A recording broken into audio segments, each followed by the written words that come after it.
Gimel, on commence Bezrat Hashem, Daf Membet Amud Bet, tout en bas.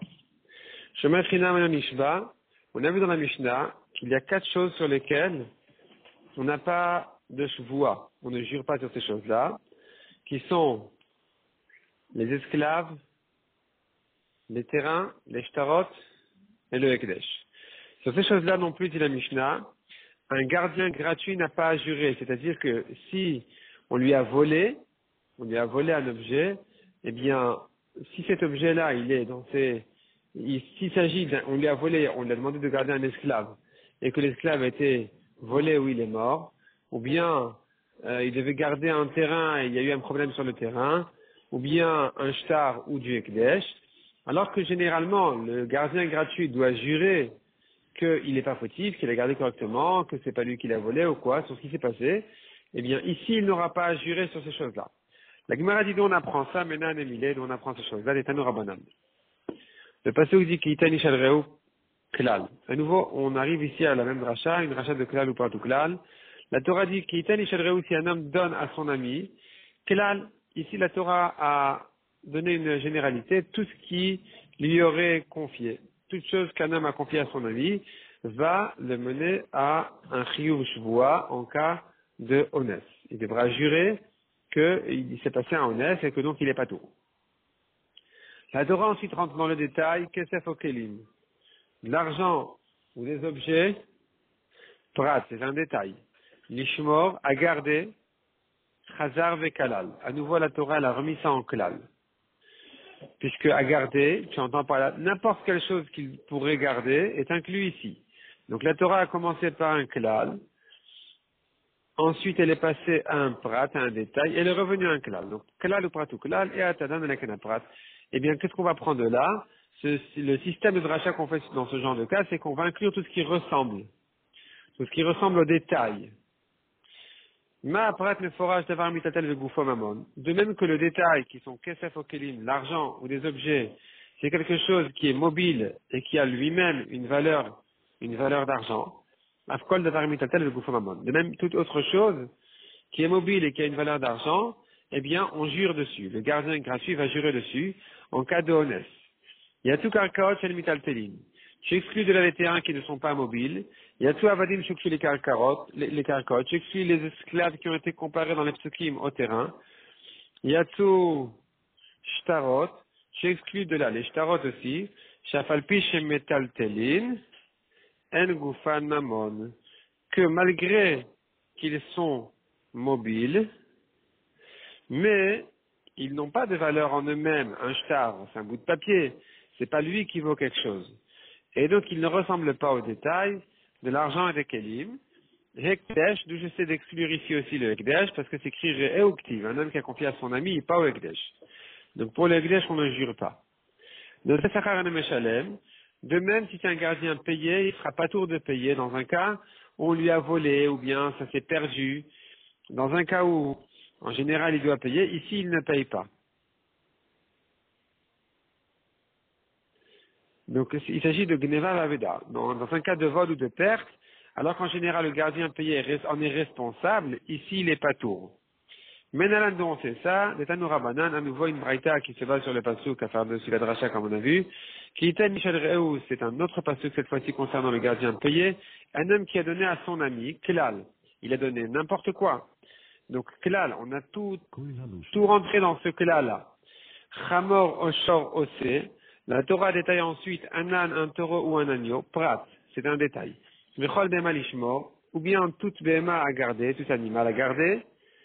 Chazar, Vekalal. La Torah a à nouveau inclus et mis en généralité tous les animaux, pas que l'âne, le taureau et l'agneau. Et donc, c'est là l'uparatukal, vechoulé. À nouveau, tu inclus l'uparatukal, tu vas dire tout ce qui ressemble au prat. Donc, de là, on exclut ce qui n'est pas mobile comme les terrains ou les esclaves qui sont comparés au terrain, et ce qui n'a pas une valeur d'argent comme les shtarot et le ekdesh. Donc, vechoulé ad, vechoulé, ça veut dire trois points de suspension jusqu'à ce que tu arrives à la fin de la dracha qui disait ekdesh reuktiv. La Torah, elle a exclu ekdesh puisqu'elle a dit reu. Donc, reu, c'est son ami, c'est pas le ekdesh. Rabbi Meir Omer, yesh dvarim shen kekarka, venan kekarka vechoulé. Il y a des choses qui sont comme un terrain, mais pas vraiment comme un terrain, etc. Le cas de Rabbi Meir, c'était, il lui a réclamé 5 vignes chargées de raisins, 10 vignes, l'autre il lui a dit 5, je te dois que 5. La Gemara demande, Mikla de Rabbi Meir Savar, Kolam Choubar le Karaka, et non que Karaka. Rabbi Meir, il dit, malgré que c'est attaché à la terre, les raisins, ils sont pas comme un terrain même, ils n'ont pas le même statut, et donc il va lui jurer en tant que modèle Miktat. Puisqu'il a voué 5 sur 10, il va jurer. Sur ça demande la Gemara, est-ce que Rabbi Meir n'est pas d'accord que ce qui est attaché à la terre est considéré comme la terre?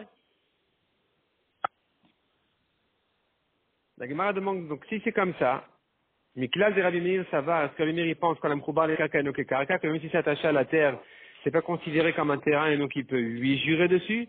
Alors, Ademi flege beteunot, au lieu d'être amarloqué dans un cas où les vignes étaient chargées, les flege besrukot, ils auraient pu être amarloquet, même sur des vignes, sans raisin, puisque l'arbre lui-même, il est attaché à la terre, et tu me dis qu'il n'est pas considéré comme la terre elle-même. Amar Rabbi Rabbi Chanina, Achad Anavim Amdot les Bater Kamisege. La marloquette, elle est sur ici, en fait, des raisins qui sont déjà prêts à la cueillette. Les Rabbi Meir Savar Kebtsurot Damian, selon Rabbi Meir, c'est comme s'ils ont déjà été cueillis. Les Rabbanan, c'est vrai, mais les Chachamim y pensent, Lo Kebtsurot Damian, c'est pas comme s'ils avaient déjà été cueillis. Pour Rabbi Meir, c'est comme s'ils ont déjà été cueillis, donc tu ne les considères pas comme un terrain, c'est que tu les considères comme des fruits et on jure dessus. Pour Chachamim, on ne les considère pas comme des fruits, et donc on les considère comme un terrain tant qu'ils sont attachés à la terre, on ne jure pas dessus. On a vu encore dans la Mishnah. On ne jure que sur quelque chose de mesuré, de pesé, etc. Ce qu'on a vu dans la Mishnah, que s'il lui a dit, voilà, il lui dit, je t'ai confié une maison remplie, et l'autre il a dit, ben, je sais pas, ce que tu m'as confié, je te rends. Il s'agit qu'il ne lui a pas dit jusqu'où ça va. Il n'a pas précisé de quelle maison il s'agit. Bien sûr que on a vu déjà dans la Mishnah elle-même que s'il a dit jusqu'où ça va la quantité de la récolte, jusqu'à la fenêtre, jusqu'à la poutre, alors là c'est oui, une quantité précise. Mais Abaye vient de dire autre chose aussi. C'est que si on reconnaît la maison, alors automatiquement on reconnaît la quantité. Quand il y a une maison pleine, si tu sais de quelle maison il s'agit, tu sais donc aussi la quantité. Tu sais ce que ça contient. Et donc c'est ce qu'il dit ici à Abaye. Le chano la damar le baïstam, c'est que s'il a dit une maison, sans préciser laquelle, avalama le baïdze, malé, mais s'il a dit cette maison la remplie, il y a diatante, on reconnaît ce qu'il lui a réclamé, et donc, puisque c'est précis, il devra lui jurer dessus. Donc, s'il va nier, il va dire non, je ne dois pas la maison entière, je ne dois que une partie, dans ce cas-là, on reconnaît la quantité, donc il doit lui jurer selon Abaye.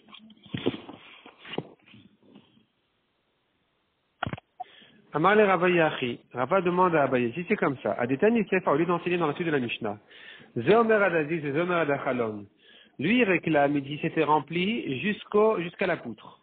Et l'autre il dit jusqu'à la fenêtre. Chayav, il doit jurer, parce il est modèle Miktat.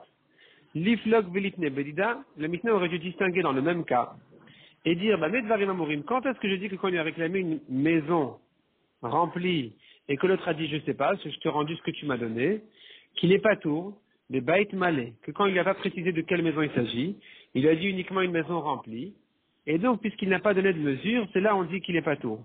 Aval bait ze malé, chayav, la Mishnah aurait dû dire, que si par contre il a précisé de quelle maison il s'agit, alors on connaît la quantité, il devrait être chayav.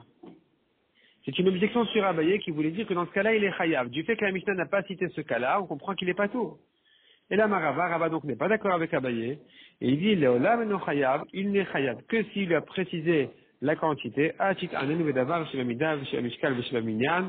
qu'il lui dise clairement la quantité qu'il veut réclamer, il s'agit de quelque chose qui est mesuré ou pesé ou compté, et que l'autre, il lui avoue, sur une quantité Sheba Midam mesurée, Vesheba Mishkal ou pesée, Vesheba Minyan ou comptée. Mais pas cette maison remplie. Tanya Kevate de Rava, une braïta comme Rava. Kort voa libiadcha. Tu me donnes les quantités d'un cours de récolte. Ve'ala omer en chabiadi patour. L'autre il dit non, je ne te dois rien. Il est patour. Parce qu'il n'est pas modé de miktat, il n'a pas voué une partie. Menorah de la libiadcha. Je t'ai confié une grande menorah. En chabiadi la menorah ktana, non, c'était une petite. Patour, parce que c'est un autre objet complètement. Donc c'est pas qu'il a reconnu une partie de ce qu'il lui devait, de ce qu'on lui a réclamé. C'est autre chose. Il y a une grande, il y a une petite, donc il est pas tour. Azorak dola biadra, une grande ceinture, je t'ai confié. Azorak tana, non, je ne te dois qu'une petite. Pas tour, parce que c'est une autre ceinture complètement. Avalamar, le cours de voyage biadra, mais s'il lui a dit tu me dois un cours de voie, de récolte, la lettre, et lui dit non, je ne te dois que la moitié. Chayav, parce qu'il est modèle miktas, donc il doit jurer. Menorah batessa litrinesh libiadra. Je t'ai confié une menorah qui pèse, une menorah d'un volume, d'une quantité d'argent de 10 litrines. Et l'autre il dit non, c'était la moitié. En chabiadi la batramesh, litrine. Non, la menorah que tu m'as déposée, elle ne contient que la moitié de cette quantité, de ce volume. Chayav. Il doit jurer. La règle de la chose, elle est, le lameno chayav, il n'est chayav toujours que achit anel bedavar shebamida veshebamishkal veshebaminyan, qui lui doit lui réclamer quelque chose qui est mesuré ou pesé ou compté, veyodelo bedavar shebamida veshebamishkal veshebaminyan, et que l'autre, il lui avoue sur une petite quantité de quelque chose qui est mesuré ou pesé ou compté. Et pourquoi tu m'ajoutes ici la règle de la chose? Qu'est-ce que ça vient inclure? On l'a déjà compris dans la Braïta. Qu'est-ce qu'elle vient conclure par ça? Qu'est-ce qu'elle veut? Elle veut inclure dans sa conclusion. L'ablatouye, n'est-ce pas que ça vient inclure justement notre cas à nous? Bait zemale, cette maison-là remplie, que s'il lui dit cette maison-là remplie, eh bien, c'est puisque c'est pas mesuré ou compté, ou pesé, donc c'est pas valable, ça ne le rend pas chayav. Ou maïshna menorag de là ou menorag set. Donc ici on a terminé, c'est l'objection. Donc tu as ici une braïta pour Rava. Tu vois de là comme Rava, pas une objection, enfin oui, ça devient une objection sur Abaye, mais ce n'est qu'une braïta. En tout cas, c'est une braïta ici pour Rava, comme quoi, s'il a dit une maison remplie, puisqu'il n'a pas précisé la quantité précise, ça ne le rend pas chayav. Demande à Gemara, ou maïshna menorag de là ou menorag tana. En quoi est différent le cas de la grande et petite menorah? Il lui a réclamé une grande, il lui a voué une petite. Ce qu'il lui a réclamé, l'autre n'a pas avoué. Et ce qu'il lui a avoué, on ne lui a pas réclamé. Ce sont deux choses différentes, deux objets complètement différents. Ça ne s'appelle pas modé de miktsat. C'est pas qu'il a avoué une partie. C'est une autre menorah. Yachi baptisé comme ça. Alors c'est pareil aussi. Bat eser bat ramesh nami. Mais dans le cas où la menorah, il lui dit c'est une menorah qui pèse 10, et l'autre lui dit non, c'est une menorah qui pèse 5, eh bien à nouveau, machetano lodalo, machetano, il lui avoue autre chose, complètement.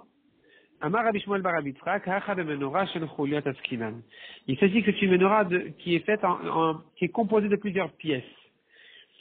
Et donc, des cas modélés, mina, ce qu'il avoue, c'est une partie.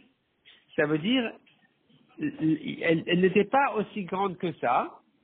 Et la menorah que tu m'as confiée, c'est une menorah qu'on aurait pu y ajouter encore des pièces et l'agrandir jusqu'à ce poids-là, mais elle n'en était pas là. Donc, ça s'appelle qu'il a reconnu et avoué une partie de ce qu'on lui a réclamé. Hier, si c'est comme ça, demande la Gemara.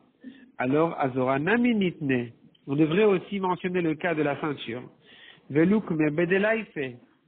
Et l'interpréter dans le cas où cette ceinture-là était plus grande parce qu'elle est composée de plusieurs pièces qui sont cousues l'une sur l'autre.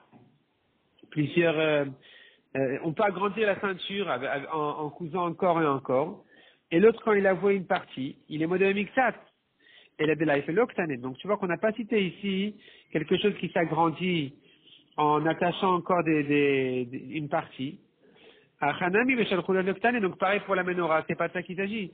De même que dans la ceinture, on n'a pas voulu citer ce cas. Dans la menorah non plus, c'est pas de ça qu'il s'agit. Donc comment tu comprends le cas de la menorah où quand il a avoué la moitié du poids de la menorah, qu'il est chayav?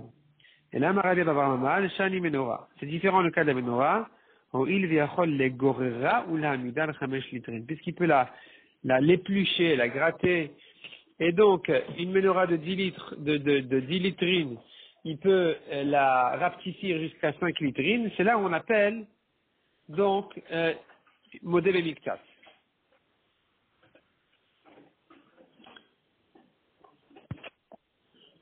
Par contre, Rashi explique que concernant la ceinture, si on coupe la ceinture pour la rapetissir, alors on va reconnaître qu'elle a été coupée parce qu'on voit pas la fin de la ceinture. Il y a les fils qui sortent, il y a une certaine fin pour la ceinture qui sera reconnue qu'elle a été coupée. Et donc, on peut pas ici dire comme dans la menorah que tu peux l'éplucher et la rapetissir sans que ça se voit apparemment. Mishnah suivante. Amalvet Radora la Mashkol. Celui qui prête l'argent à son ami. Et il lui a pris un gage. Ve'avadamashkon, le prêteur a perdu le gage.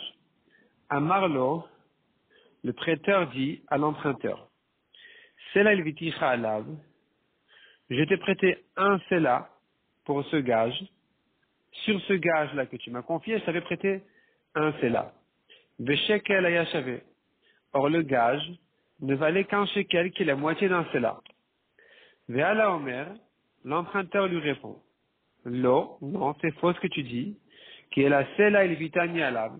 Mais tu m'as prêté un Sela effectivement, Vesela yashave. Le gage était équivalent au prêt. Tu m'as prêté un Sela, le gage valait un Sela. Et donc quand tu as perdu le gage, je suis pas tour. Donc le prêteur lui dit, tu me dois un demi-Sela, un shekel, puisque j'ai perdu le gage qui valait la moitié de la dette. Et l'emprunteur dit, je ne te dois rien, puisque le gage valait la totalité de la dette. Pas tour.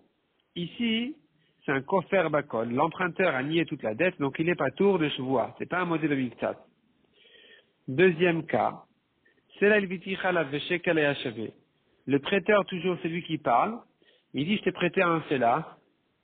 Le gage valait un shekel, tu me dois un shekel. Mais à la Omer, l'emprunteur, qu'est-ce qu'il répond? Lo, non, qui est la Sela Vitani Alav, tu m'as prêté un Sela, ou Shlosha dinarim et achavé. Et le gage valait 3 dinarim, c'est les 3/4. Donc je ne te dois qu'un dinar, et pas un shekel qui sont 2 dinarim. Chayav, il doit jurer, parce que c'est un modèle miktat, il se trouve que le prêteur lui dit, tu me dois un shekel, et l'autre lui dit, je ne te dois, l'emprunteur lui répond, je ne te dois qu'un demi-shekel, un dinar. Donc il est chayav shvoua. Troisième cas, Sela el vitani alav. Cette fois-ci, c'est l'emprunteur qui parle. Tu m'as prêté un Sela pour ce gage-là, ou shtaim ayashave. Il en valait 2. Donc, toi, le prêteur, tu dois me rendre un Sela. Ve'ala omer, le prêteur lui répond, Lo ki la Sela el viticha alav. Non, pas comme ça. Je t'ai prêté un Sela pour ce gage, ve Sela yashave, il en valait 1. Pas tout.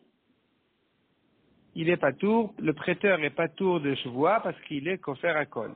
Il dit, je ne te dois rien. C'est là, l'ivitania la bouchtaim et achavé. Si maintenant il lui dit, tu m'as prêté un Sela, l'emprunteur lui dit, tu m'as prêté un Sela, il en valait 2, le gage. Donc tu dois me rendre un Sela. Vers la Omer, le prêteur lui répond, non, le qui est la Sela evitecha alav. Je te prêtais un Sela. Il ne valait qu'un dinar de plus. Le gage valait qu'un dinar de plus que la dette. Chayav, le prêteur doit jurer parce qu'il est modé bemiktat. Il avoue qu'il doit un peu. Donc il est chayav. Au minishba, qui c'est celui qui va jurer cette fois-ci? Qui c'est celui qui va jurer? Mishapikadon etzlo, celui chez qui se trouve le gage. Shamaishava ze, on craint que c'est l'autre qui va jurer sur la valeur du gage, et que tout d'un coup, le prêteur va sortir le gage. Le Gemara va expliquer sur quel cas se rapporte cette dernière phrase de la Mishnah. On tourne la page. La Gemara demande tout de suite, Aya, sur quel cas se rapporte la fin de la Mishnah? Il est ma Sefa. Si c'est sur la Sefa, la fin de la Mishnah, où c'est l'emprunteur qui réclame, qui lui dit le gage valait plus que la dette, vete pouclé, c'est pas la peine de me dire que c'est au prêteur de jurer sous prétexte que le gage se trouve chez lui et j'ai peur qu'il le sorte après la chevoie de l'emprunteur. C'est pas ça la raison. T'es bouclé, tu devrais me dire la raison plus simple. Des chevois gabé malvé. La chevoie se trouve chez le prêteur parce que c'est lui qui a avoué une partie de la dette. En fait, c'est lui qui est, l'emprunteur, c'est lui qui réclame. Le prêteur, il dit je ne te dois qu'une partie. C'est au prêteur de jurer. Minatora, c'est le prêteur qui doit jurer. C'est pas la peine de me donner des raisons exceptionnelles pourquoi le prêteur il va jurer de peur qu'il sorte le gage. Amar Shmuel, Arecha. Donc la Gemara, elle répond en fait, ça se rapporte sur la Recha dans le cas où c'est pas l'emprunteur qui réclame, c'est le prêteur qui dit le gage valait moins que la dette. Et là, justement, on va arriver à cette conclusion de la Mishnah qu'il faudra faire jurer le prêteur. Et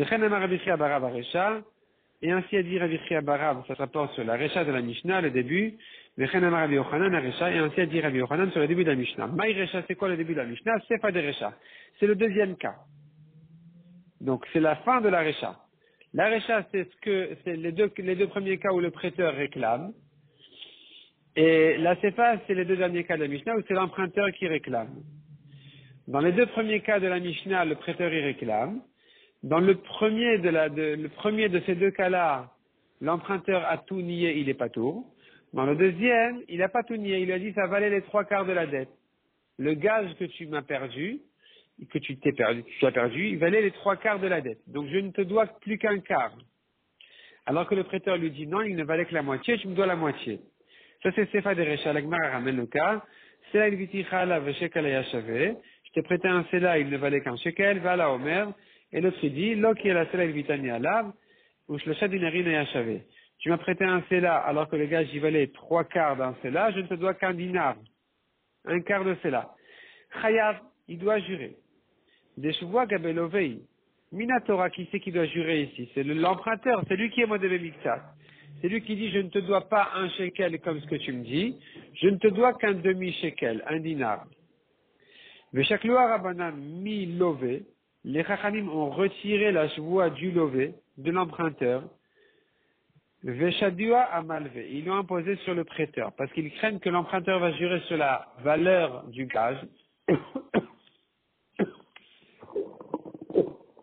et que le prêteur, il va sortir le gage et prouver que l'emprunteur a juré à faux. Donc comme je crains que le prêteur est en train de cacher le gage, je vais faire jurer plutôt le prêteur sur la valeur du gage.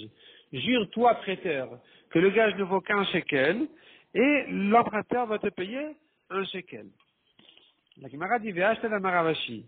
Maintenant que Ravashi a dit Des Kaimalan Zenishba Shena Birshuto, le Zenishba Kama Shave, Ravashi dit, maintenant ce qu'on va faire jurer, l'un va jurer que le gage n'est pas chez lui, et l'autre va jurer sur sa valeur.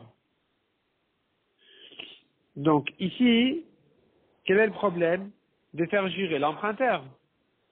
Puisque le prêteur, de toute façon, doit jurer que le gage n'est pas chez lui, donc tu n'as rien à craindre si l'emprunteur va jurer sur sa valeur. Donc, Arikama, la Mishnah te dit comme ça, Minishba Trila, qui est le premier qui va jurer, Mishapikadon Etzlo. C'est le prêteur chez qui se trouve le gage a priori, c'est à lui de jurer que le gage n'est pas chez lui. Et ensuite, l'emprunteur va jurer sur la valeur du gage. Il va dire, ben voilà, il ne valait que 3/4. Il valait 3/4 et donc je ne te dois qu'un quart. Shema Ishavazé, de peur que l'emprunteur va commencer à jurer sur la valeur du gage, et le prêteur, Veoti Halet Apikadon, il va dire, quel menteur tu es dans ta chevoie, voilà le gage, je l'ai caché. Je le ressors, c'est vrai, je suis pas très net, mais toi, tu as juré à faux, c'est encore pire. Et voilà, j'ai retrouvé entre-temps le gage, et voilà qu'il ne vaut pas, comme ce que tu dis, 3 dinarim, il n'en vaut que 2. Donc, c'est pour ça qu'il faut faire d'abord jurer le prêteur que le gage n'est pas chez lui, et ensuite l'emprunteur, sur la valeur du gage. Amar Shmuel. Ayman de fait al-Fazouz et Lechavre. Un homme qui a prêté 1000 zouz à son ami, ou Mashkane Kata de Magla, et lui a mis en gage la anse de la hache.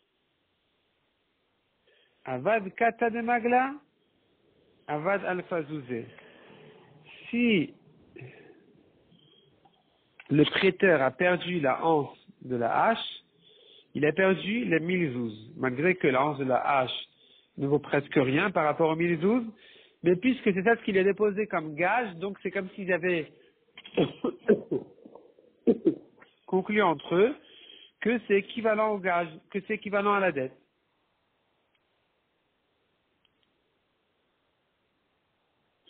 Donc tant que la anse de la hache est chez le prêteur, il peut la rendre à l'emprunteur et réclamer sa dette. Mais s'il a perdu, c'est fini. Il a perdu toute la dette. Parce qu'il a perdu le mashkon, il a perdu le gage.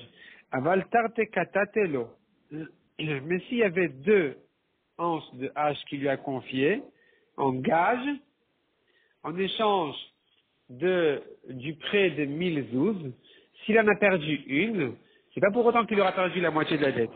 Il pourra lui dire, eh bien, combien ça vaut une? Ça vaut 5 zouz, très bien.